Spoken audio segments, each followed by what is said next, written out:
l'Open de Saint-James avec notre gagnant finaliste et gagnant de cet Open, donc Stéphane Mokrowski, va nous expliquer un peu ce qui s'est passé tout au long de cette finale à rebondissement.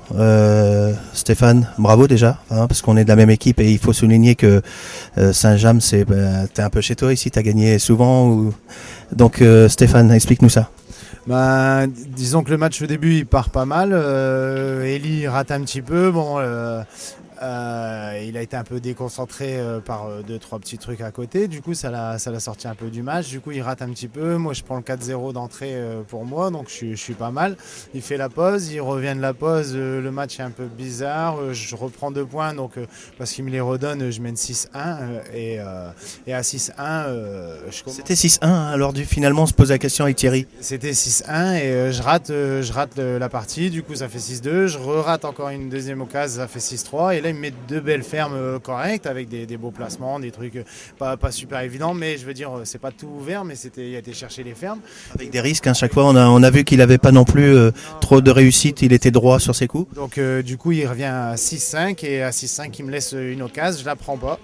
Il me redonne la main une deuxième fois et cette fois-ci, je la prends pour clôturer le... Alors à 6-4, la partie, il apprend bien. 6-5, qu'est-ce qui se passe dans ta tête? 6-5, réellement, je sais pas, je pense que... Je sais pas, je me suis dit, ouais, je menais 6-1, j'ai 3 fois la ferme, j'aurais dû clôturer avant. Et puis après, ça se passe bien pour lui. Moi, je rate les finitions. Et puis, non, si j'avais perdu, ça aurait été, je pense, que de ma faute, quoi, parce que les tables et le jeu, ils étaient plus de mon côté que du sien, quoi. Voilà. Et donc on a vu qu'il était vraiment au fond du gouffre à un moment donné. C'est vrai qu'il n'avait pas trop de réussite, il se mettait droit sur ses boules avec des choix un petit peu bizarres, il jouait vite. Est-ce que tu as pris conscience que de 6-1 à 6-6, ça pouvait t'échapper? Ouais, j'y ai pensé en fait, c'est quand il est revenu à 6-5, je me suis dit bon bah là il reste plus qu'une manche, après c'est la belle quoi. Mais non, mais j'ai pas vraiment stressé en fait. Non, après même à 6-6, j'aurais pas eu plus de stress quoi. C'est pas ça qui a fait c'est plus le fait de pas m'appliquer ou de rater un truc facile qui me gêne moi de bien faire plutôt que l'adversaire quoi. C'est pas vraiment l'adversaire moi qui me gêne, c'est plus le fait de rater, de mal faire, que ça fasse moche, que ça fasse voilà. J'aime bien quand c'est beau aussi quoi. Tu étais en condition quand même un petit peu, tu te fichais notamment du finaliste, je veux dire tu aurais pris tes matchs à cœur. Ton sentiment aujourd'hui, aucun regret là, si un coup un petit peu rapide quand tu as voulu pour le 7 7-1 ou 7-2, je peux plier le match direct et puis là je joue trop vite quoi. Tu joues trop vite à ce moment-là, oui. La précipitation et puis voilà, ça m'échappe et je reviens à 6-5 quoi du coup. Est-ce qu'il y a un moment où déjà tu y serres la main sans que ça soit fini? Est-ce que ça t'arrive également de croire que ça y est, t'as plus qu'à pousser, c'est fini, ou jusqu'au bout tu as un doute? Non, ça m'arrive. Disons que là, par exemple sur ce match-là, quand je mets la jaune, je vois le rétro partir, je sais que j'ai gagné. Alors que la blanche n'avait pas encore arrêté. Mais je sais comment, quand je l'ai frappé, que c'était parfait quoi. Et je reviens en face de la noire et je me dis ça, je peux pas la rater, je vais même pas mettre d'effet. Donc je vais jouer juste au milieu, et même sans procéder, la bille elle y va. Donc je suis carrément en face, à 20 cm, en face du trou quoi.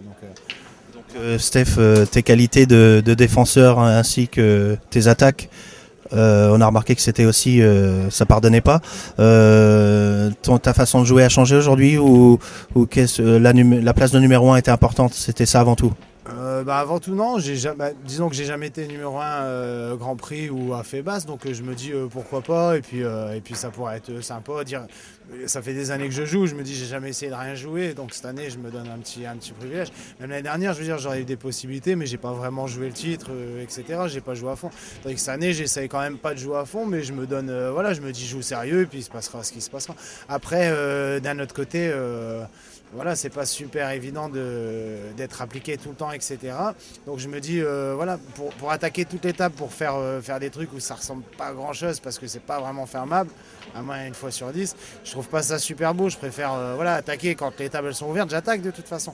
C'est juste quand, si des moments j'ai un petit doute, ou alors que la table elle est trop compliquée par rapport à mon état d'esprit, ce que je pense moi, j'y vais pas. Tu m'as fait mentir à un moment donné, j'ai dit il va faire un coup d'attente, et c'est vrai que Tu es comme ça, tu as des bons choix stratégiques qui sont aussi déterminants parce que attaquer ou défendre sur le score, enfin tout se joue quoi, le score, la façon dont tu es dans ton état d'esprit, c'est un ensemble. Félicitations, tu as quelque chose à rajouter, Steph? Une petite dédicace à ma famille et puis à ma petite Jade, voilà, elle va être contente de son repas, je pense.